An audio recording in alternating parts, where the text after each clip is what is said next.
ജന്തർ മന്ദറിൽ പ്രതിഷേധിച്ച യുവാക്കളെ നേരിടാൻ ഡൽഹി പോലീസ് പ്രയോഗിച്ചത് ലാത്തിചാർജും പെല്ലറ്റ് തോക്കുകളും കണ്ണീർ വാതകവുമായിരുന്നു.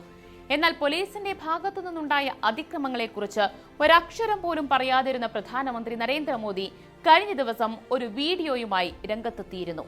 ധർമ്മേന്ദ്ര പ്രധാന്റെ രാജി ആവശ്യപ്പെട്ടുള്ള പ്രതിഷേധത്തെ അടിച്ചമർത്താൻ പോലീസ് നടത്തിയ ക്രൂരതയെ അപലപിക്കുന്നതിന് പകരം പ്രതിഷേധക്കാർ ഉപയോഗിച്ച ഭാഷയെക്കുറിച്ചാണ് അദ്ദേഹം സംസാരിച്ചത്. പ്രതിഷേധത്തിനെത്തിയ ചില പെൺകുട്ടികൾ ഉപയോഗിച്ച ഭാഷ തന്നെ ഞെട്ടിച്ചുവെന്നും അവർക്കെല്ലാം താൻ മാപ്പ് നൽകുന്നുവെന്നുമായിരുന്നു പ്രധാനമന്ത്രി പറഞ്ഞത്. എന്നാൽ ഈ സെൽഫി വീഡിയോ ഇപ്പോൾ വലിയ രാഷ്ട്രീയ ചർച്ചയായിരിക്കുകയാണ്. വിശദമായി നോക്കാം. സ്വാഗതം ഇൻഡെപ്തിലേക്ക്.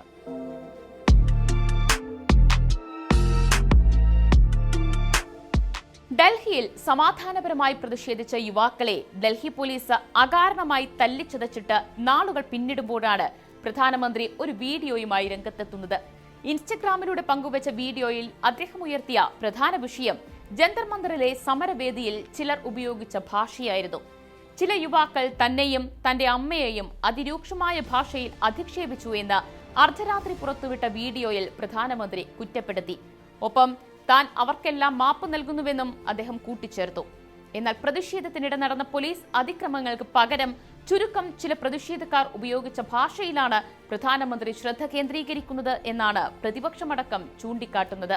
പ്രകടനക്കാർക്ക് നേരെ പോലീസ് ലാത്തി വീശുന്നതും കണ്ണീർ വാതകവും പെല്ലറ്റ് തോക്കുകളും പ്രയോഗിക്കുന്നതും നൂറുകണക്കിന് പ്രതിഷേധക്കാരെ കസ്റ്റഡിയിലെടുക്കുന്നതും ദൃശ്യങ്ങളിൽ വ്യക്തമായിരുന്നു.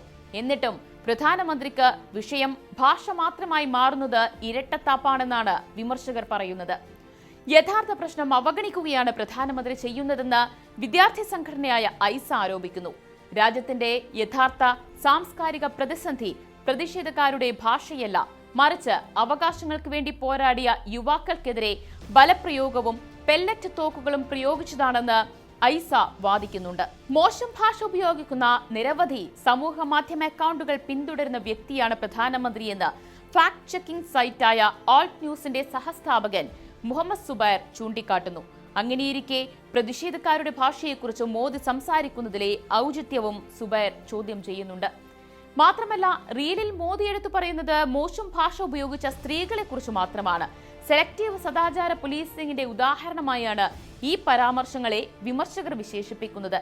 പുരുഷന്മാരും സമാന ഭാഷ ഉപയോഗിച്ചിരിക്കെ എന്തുകൊണ്ട് സ്ത്രീകളുടെ ഭാഷ മാത്രം പ്രധാനമന്ത്രിക്ക് പ്രശ്നമാകുന്നു എന്നാണ് അവർ ചോദിക്കുന്നത്. സ്ത്രീകൾക്കെതിരായ ഓൺലൈൻ ആക്രമണങ്ങൾ വ്യാപകമായിരിക്കുമ്പോൾ സ്ത്രീകൾക്ക് മാന്യതയെക്കുറിച്ച് ക്ലാസ് എടുക്കുന്നത് ഇരട്ടത്താപ്പാണെന്ന് സ്റ്റാൻഡപ്പ് കൊമേഡിയൻ വീർദാസും അഭിപ്രായപ്പെട്ടു. അസാധാരണമായ സാഹചര്യങ്ങളിൽ പെല്ലറ്റ് തോക്കുകൾ ഉപയോഗിക്കുന്നത് ന്യായീകരിക്കാൻ സർക്കാരിന് കഴിയുമെങ്കിൽ ക്രൂരമായ അക്രമം നേരിട്ടതിനു ശേഷം പ്രതിഷേധക്കാർ കോപാകുലരായി സംസാരിക്കുന്നത് മനസ്സിലാക്കാൻ കഴിയില്ലേ എന്നാണ് എഴുത്തുകാരൻ വരുൺ ഗ്രോവർ ചോദിക്കുന്നത്.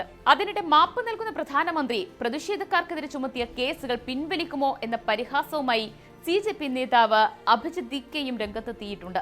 പ്രധാനമന്ത്രിയുടെ ഇൻസ്റ്റഗ്രാം വീഡിയോയ്ക്ക് താഴെ കമന്റിലൂടെയായിരുന്നു ദീപ്കയുടെ ഈ ചോദ്യം. വിഷയം പ്രതിപക്ഷവും ഏറ്റെടുത്തിട്ടുണ്ട്. അതേസമയം പ്രതിഷേധക്കാർക്കെതിരെയും അവരെ പിന്തുണച്ചവർക്കെതിരെയും ഡൽഹി പോലീസ് വേട്ടയാടൽ തുടരുകയാണെന്ന് റിപ്പോർട്ടുകൾ വ്യക്തമാക്കുന്നു.